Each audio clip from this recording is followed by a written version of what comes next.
Analysts have been debating the politics of America's white working class for years with little net increase in the knowledge.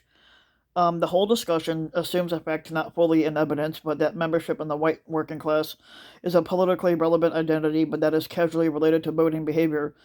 Maybe, but it's far from clearly proven truth. Indeed, most discussions at the topic obscure or at least ignore casual analysts in favor of a description. Description, of course, requires a definition and defining membership in the working class, and it remains a subject on which there is little consensus. Um, Number one is educational, and with this one here, it's the working class is defined as those without a college degree. Never mind that this rendering assigns such non-college graduates, such as Bill Gates, Mark Zuckerberg, the late Sheldon Adelson, and the former Wisconsin Governor Scott Walker, and they're defined in the working class, while excluding nearly 1 in 10 auto mechanics and production workers in the manufacturing business. Another one is occupational. By this definition, manual laborers, factory workers, people that work in retail, the food service and care workers, and usually paid an hourly wage, and they constitute the working class irrespective of any educational degree. Income. This reckoning qualifies lower income people. Often the lower third of the income distribution is working people. Hybrids. Well, with the word hybrids, it's like while researchers they employ a variety of combinations. A common approach classifies those who do not hold a college degree, and they are below the median income as working people, thereby eliminating the Bill Gates and Zuckerberg. Another one is subjective identification. The respondents are simply asked with which class that they identify with. Anyone selecting working class is included under that rubric. Um, Despite this definitional muddle, reflecting the conceptual elasticity of working class, the conclusion is consistent by most definitions. Democrats are not the preferred party of working class voters.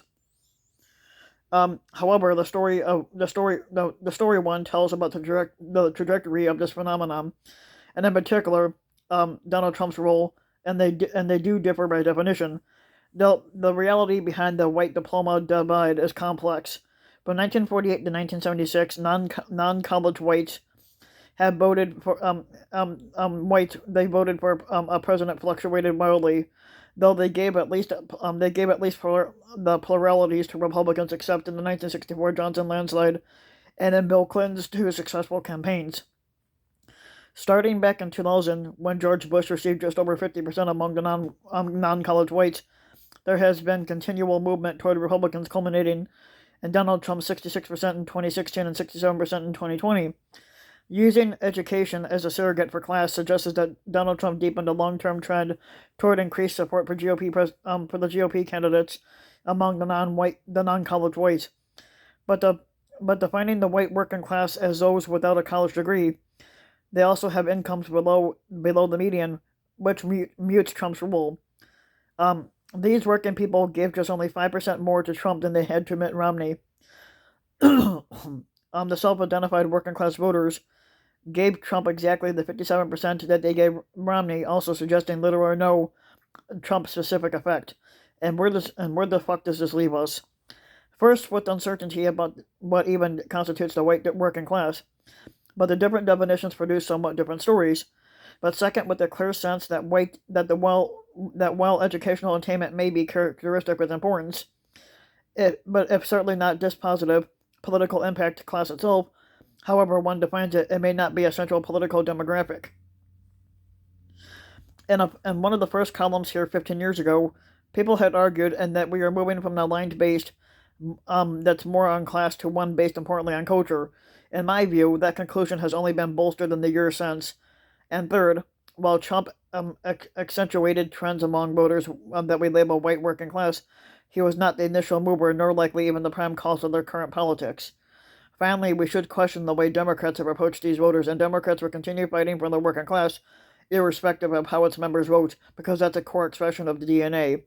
But we assume that because we call them working class, and economics must be the way to win their hearts over, or at least their votes.